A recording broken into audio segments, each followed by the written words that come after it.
Hi, everybody. It's Sally Wagner. Welcome to High Frequency Mindset Podcast. And today I'm very pleased to welcome our guest, money coach Olivia. Olivia, welcome. Thank you so much. I'm so thrilled to be here. Yes, fabulous entrance. Very energetic. I'm going to introduce you to our audience and then we'll have a bit of a conversation.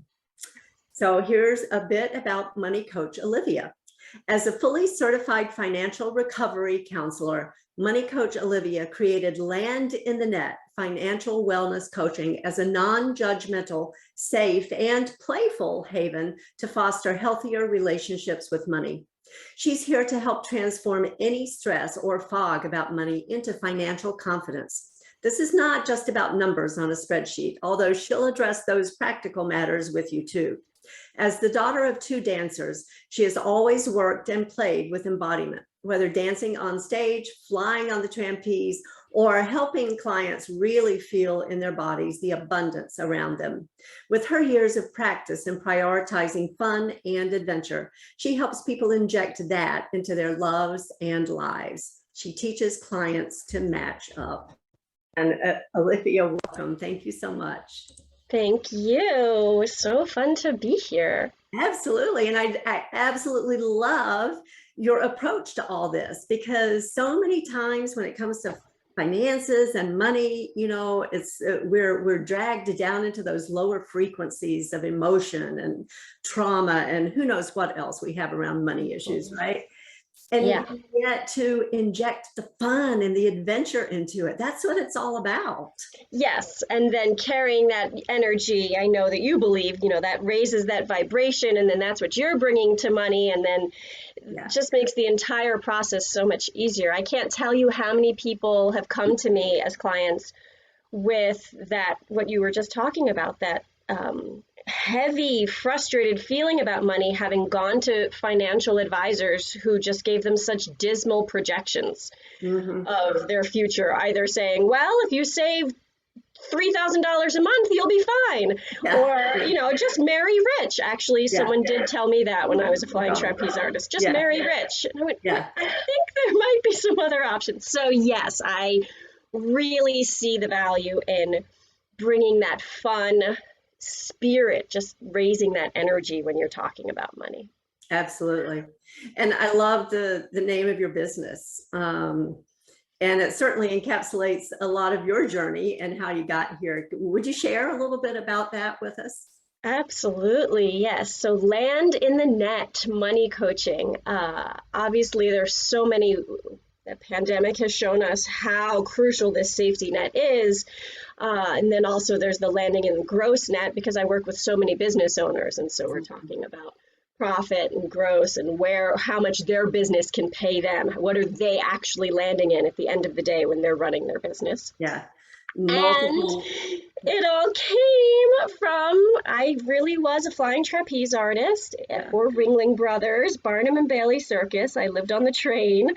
And people do always, one of the first things they ask me if they don't know about circus, but you used a net, right? So yes, the big flying trapeze, they always use the net. And it just was such a fun way to show what I really believe, which is that we can honor all aspects of ourselves when we're dealing with our money. So a lot of people either left the corporate world to become a money coach, and they, well, you know, I'm leaving that behind, but it's a valuable part of who you were.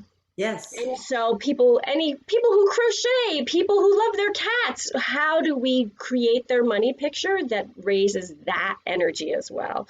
So I love that it brings together my trapeze history, and then it also has those cute little plays with words that I love. Yeah, I absolutely love the multiple meanings there, because it goes back to the sense of fun and adventure and everything that you do, right? Yes, absolutely. Yeah. So you mentioned, you know, somebody who's crocheting and somebody who's taking care of their cats, and it could also be people who are starting their own businesses. Anybody. What would be a first step that somebody could take to really begin to take that approach to money and finances? It really begins with clarity. And when I work with clients, I often have very long-term relationships with clients where after a few years, then we're checking in when they want to buy a car or every 4 months, something like that. But the foundation of the work is really getting completely clear on where your money is going and also where you want it to go. So we're holding the space for both of those at the same time of what's the different distance between where the money's going now and where you want it to go, because it's surprising actually how few people know how much they either do spend in a month or a year or how much they want to spend in a month or a year. There's this, oh, I want to make $1 million. I want to be a millionaire. Great. What would you spend it on? Yeah. Is that actually how much you need? So we get that clarity both on how you want to design your life and how it has been going so that you can see how we draw that roadmap to get there. Yeah, love it. So we hear a lot about mindset and abundance and manifestation and all that kind of stuff. But what role do you see that playing in this whole segment of life around finances and money? Yeah, it's a huge part of it. And most clients that come to me really have had years of beating themselves up for not feeling like a grown-up around money, or for even if they feel like, okay, they're starting to get a handle on their finances, they're still judging themselves on decisions they made 10, 20, 30 years ago. Mm-hmm. I should have saved more. I got that windfall. If only I had invested it. And so for me, that mindset is to love and accept that part of you that made those decisions. And the most important part of that mindset work becomes, with most clients, developing trust in themselves. Mm-hmm. Because if they trust, no matter what comes my way, I trust myself to handle it, they're approaching their money in such a different way. And so just having that accountability partner in a coach, or some clients, they end up working with a friend or someone that, they're a great partnership match. Having that accountability helps you stay on track with the trust as much as on track with the tracking. Both are important. Yeah, absolutely. And, I do a lot of work in coaching with mindset, and I think it's so easy for us to deceive ourselves into thinking that we're coming from a place of abundance when actually we're coming from a place of scarcity. And how would you guide someone to identify that and move beyond it? Yeah. Yes, I love that you bring up just that scarcity, because it's so easy to miss it in money. Mm-hmm. It seems so natural to say, oh, there's something happened with my car. I have to do this payment. Yeah. And that already is coming from a scarcity mindset. Yes, it might be a leap to suggest we go, yay, there's this purchase I get to make. So I have this car that I'm grateful for that is enabling so many things to be possible in my life. But then even in the tiniest fragments, if you're at the grocery store and you go, oh, I really would love the organic, but you feel your chest tighten. Mm-hmm. Of, oh, but I shouldn't, or I really want both those flavors of seltzer or Coke or whatever it is, but you have that tighten. And it's those tiny moments that I guide clients to really breathe through and go, I'm recognizing this. And then just to make it a science experiment. I went to this fancy science and math high school and studied so much science, and it gave me this sense of the lab. And so I try to create that for clients of, try this choice today, this month. We can always go back to you having 17 different accounts. You can always go back there, I promise, but let's see what it feels like. Let's try it out. And so that's the scarcity piece is really one of the things we highlight a lot in that lab feeling. Yeah. Mm-hmm. Yeah, I think that's really important because mindset, how we approach things really can determine the results that we get. Mm-hmm. Yeah. And what about these feelings that people may have around money, that it's bad to want money. It's bad to, as if it's a character flaw to want those kinds of things. Because I think there are a lot of people who have that. Absolutely. And I recently have started Olivia's Money Show because I couldn't hide my trapeze self for long in money coaching. So we've already had some handstands and some comedy work on the show. And I've been working on a script exactly about this of there really are a couple generations that really either just don't want to think about money or really feel bad wanting it. And it's been difficult. I keep thinking, oh, that'll be the second episode, that'll be the third. But there's so many elements playing in historically and systemically how the government is working in, how people's relationships to corporations has changed. It really used to be, if you work hard and you buy a house, you're going to be fine by the time you're 60. You're going to have this pension, you're going to have these benefits. And it's just not the case anymore. And so I think that for a lot of Americans, at least, that hasn't shifted of having a new way to think about money really as a very neutral tool that you can choose. Are you going to invest it, vote with your dollars in the way that you want? Or are you going to say, I don't want to think about where it's going. I don't care where it goes, and it just makes me feel bad. So that plays exactly into what you're talking about, that energy piece of how can you resolve that within yourself. But for people who feel that way, I want to make clear they're very not alone. It really is that whole generation around baby boomers of this feeling. For me, when I was studying political science at Vassar College, it was this feeling of, oh, everything that has happened in history has been because people were greedy. And I wrote it off completely. Great. So I will never make a choice based on money. And that took a long time to undo. So you're not alone if that's where you're starting from.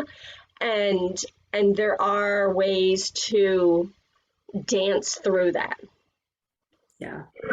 And I think it's really important to address that for people, right? Because we get that from so many different sources. It can be, society, culture, education, perhaps religious upbringing, Absolutely.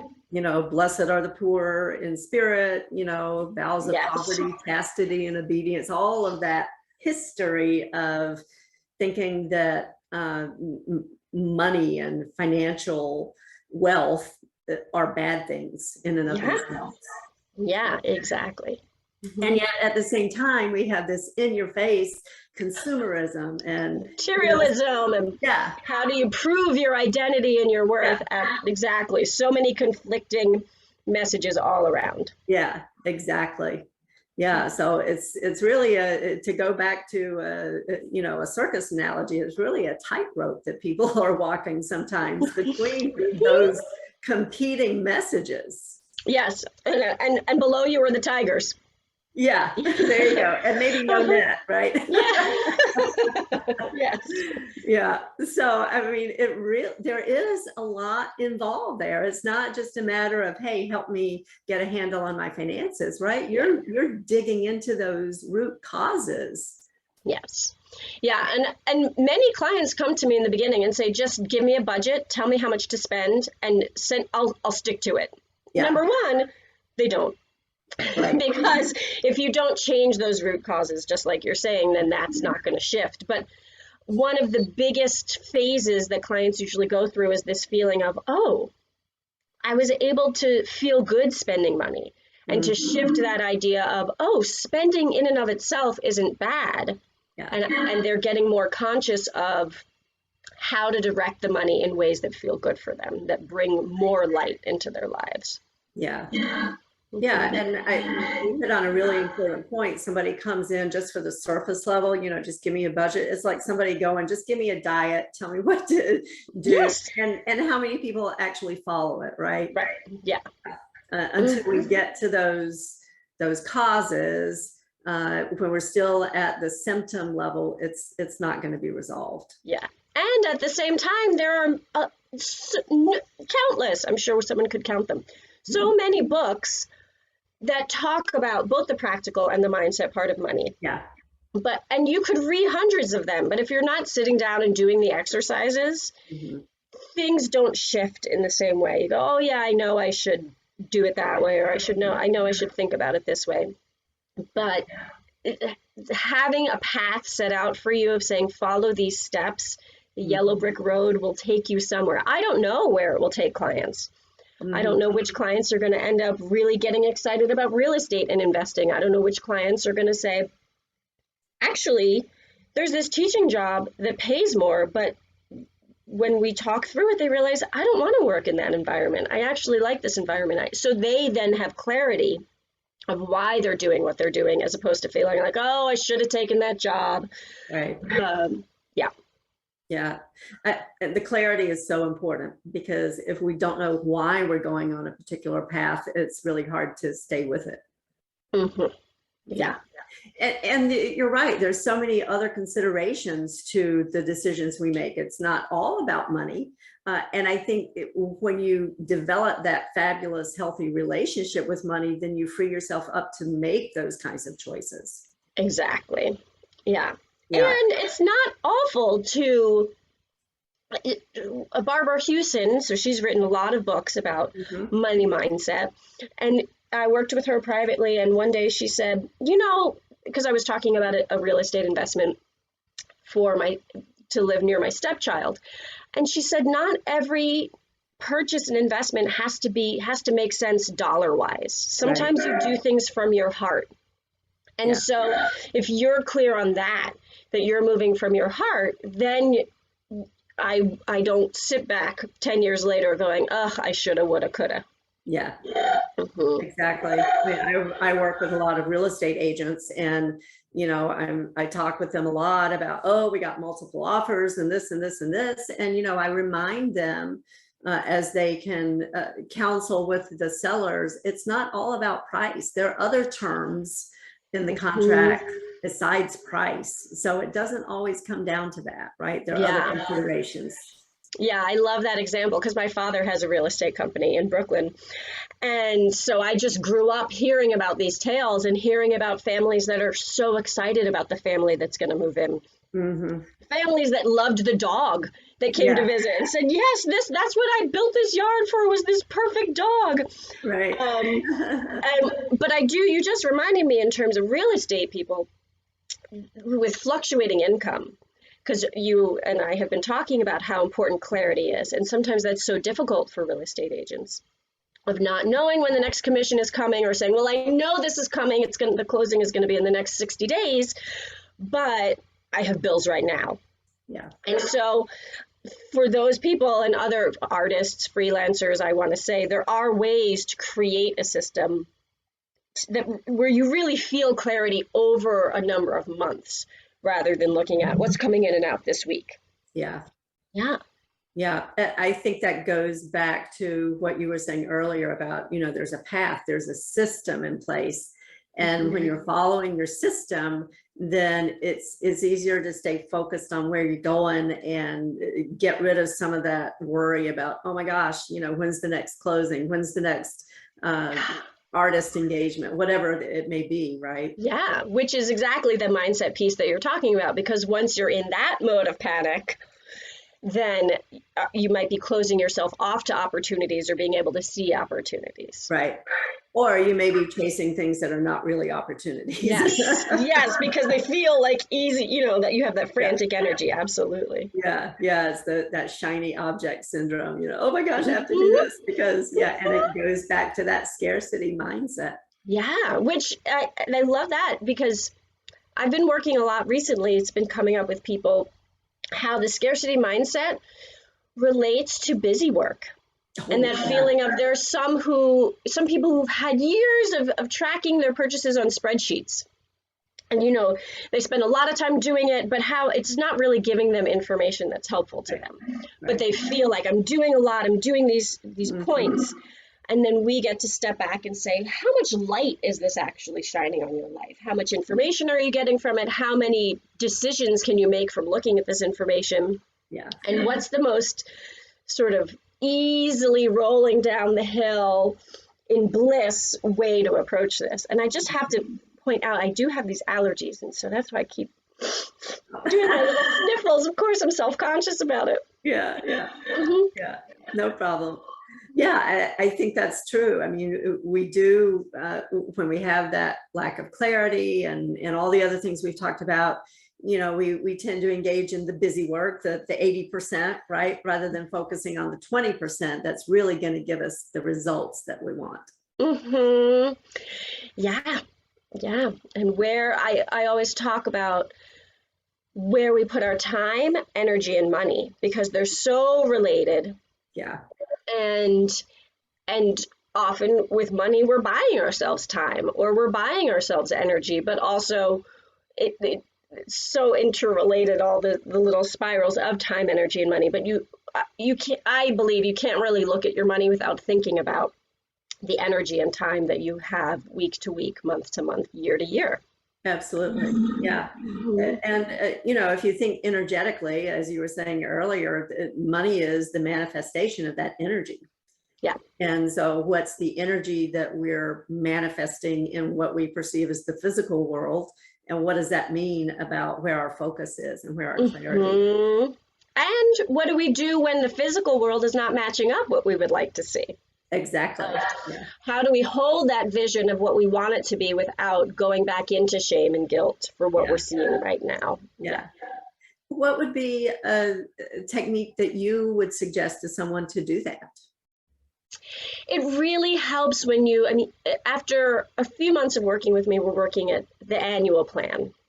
And we're working at this level where I'm not saying this is strict diet for the year and this is how it is laid out. It's really looking at all the pieces of your life. When are you going to need a break in the year?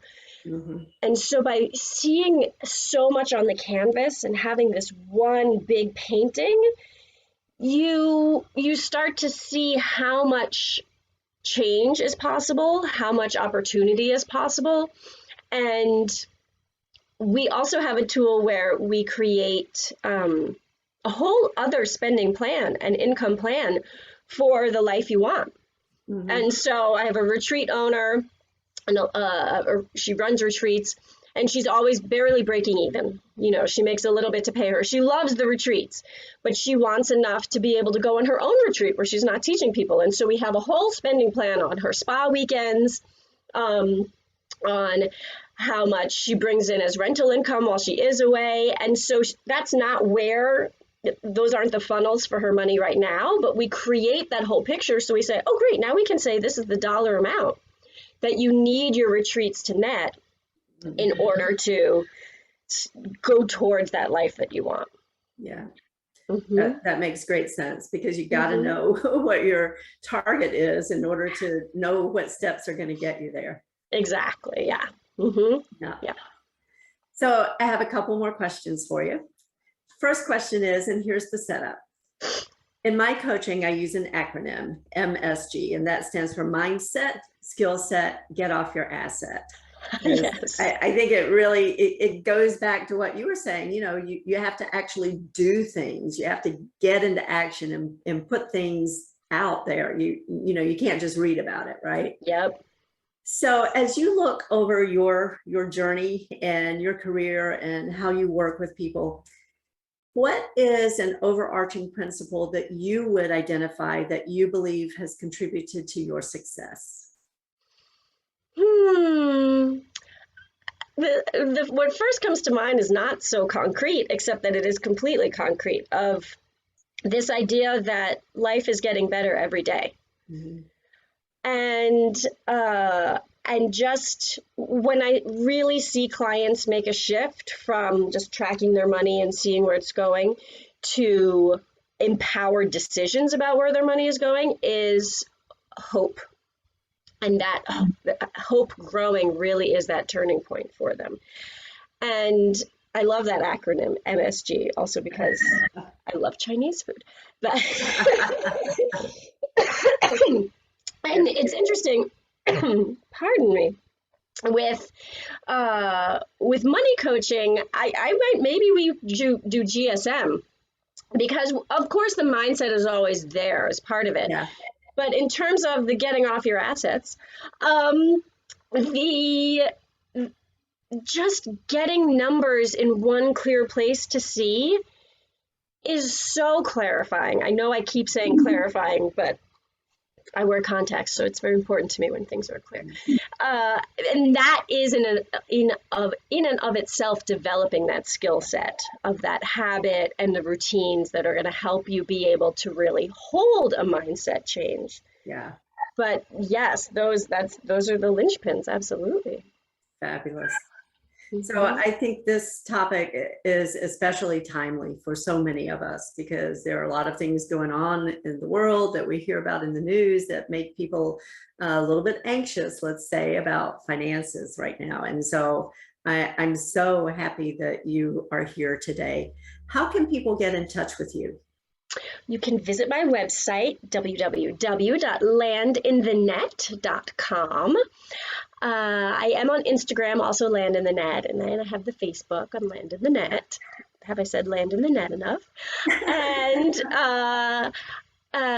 yes, as I said, I've also started Olivia's Money Show, where it's super fun. I've gotten a lot of feedback, both that people are laughing and that they're actually taking away what feel like fresh perspectives. And so that's on YouTube, or you can find it on Facebook as well at Land. Nice. And yep, that's the answer. Fabulous.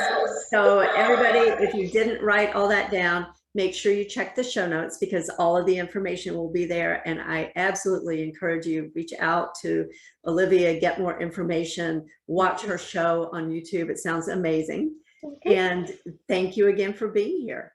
Yes, it has been a pleasure. And I love anything that I can do to help open the conversation about money, because it has been such a taboo topic and it brings so much tightness that I am always, my mission is to really bring transparency in our personal finances, in our systemic finances, on every level. The more I believe that the more any of your listeners talk to a family member or friend about money, truly that we are changing the fabric of how our society works. So thank you for having your platform and for working with people to really be intentional about how they want to create the world.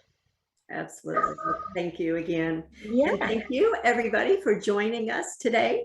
Make sure you tune in next time for High Frequency Mindset Podcast.